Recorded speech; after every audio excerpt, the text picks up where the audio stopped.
Good morning. Beautiful, beautiful October morning, and it's going to be a day of fall color for us.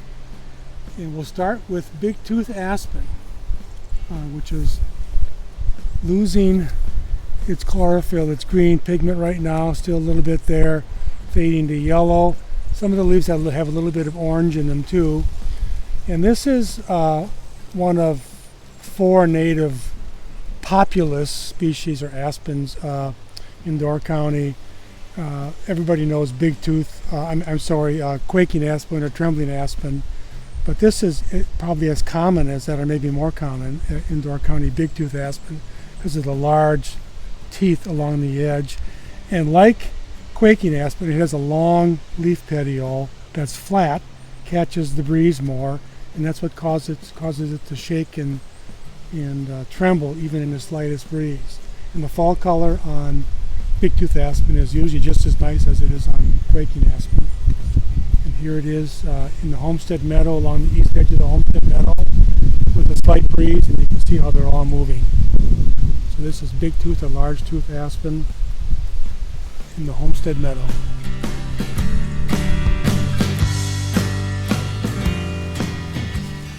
This is red oak, just a little guy, little seedling. We have some huge ones here at the clearing, but we'd have to crawl up the tree to find some leaves, so we're doing a little guy.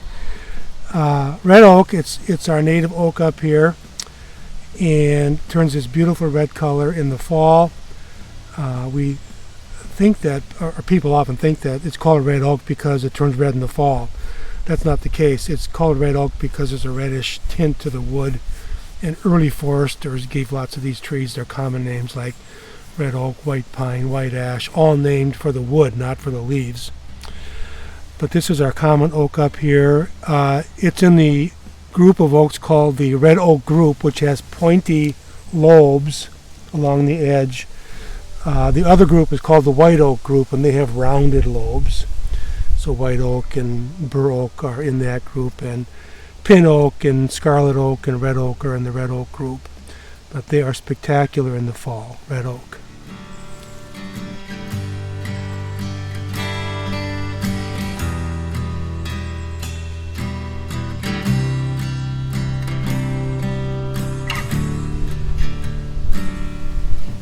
This is white ash, our common upland ash in Door County. We have black ash and green ash in low areas, but the dominant ash in higher ground is white ash. And it often turns purple like this in the fall. It's one of the earliest plants to color in the fall, so it's at the tail end already. And on larger trees, you'll often see this shell of purple on the outside, and then it fades to yellow on the inside, because the leaves that color the best in terms of reds and purples tend to color best out on the outside where they get a lot of sun. So this is white ash with its opposite leaves. It's pinnately compound leaves. This is all one leaf. These are leaflets, and with this nice purple color in October.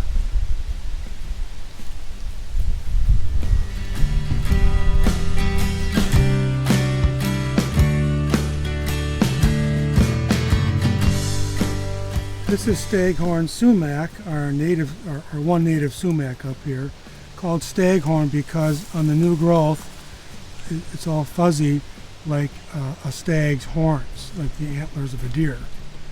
That's where it gets its name.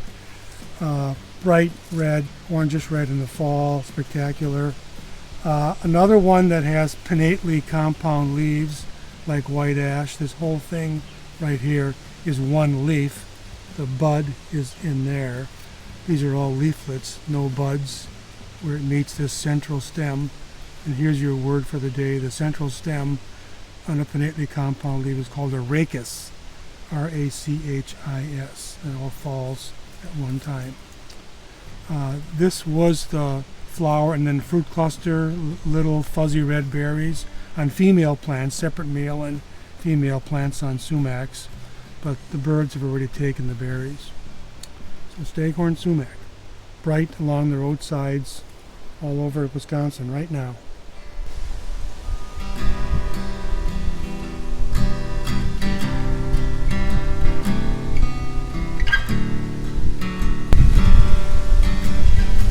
last but certainly not least is Arborvitae, also called white cedar up here. And what many people think is a problem is something I just consider to be part of the fall color season. The older needles on Arborvitae, the same as the older needles on white pines and red pines and all true pines, color turn brown often very suddenly in mid to late fall and drop off. It's called seasonal needle drop. And back in my old life, I used to get a lot of calls from people in the fall asking what they could do, what they could spray on their Arborvitae or their white pine because they were sure it had some kind of disease. This is just natural, seasonal needle drop. I just tell people, just look at it as fall color. And it's very prominent right now.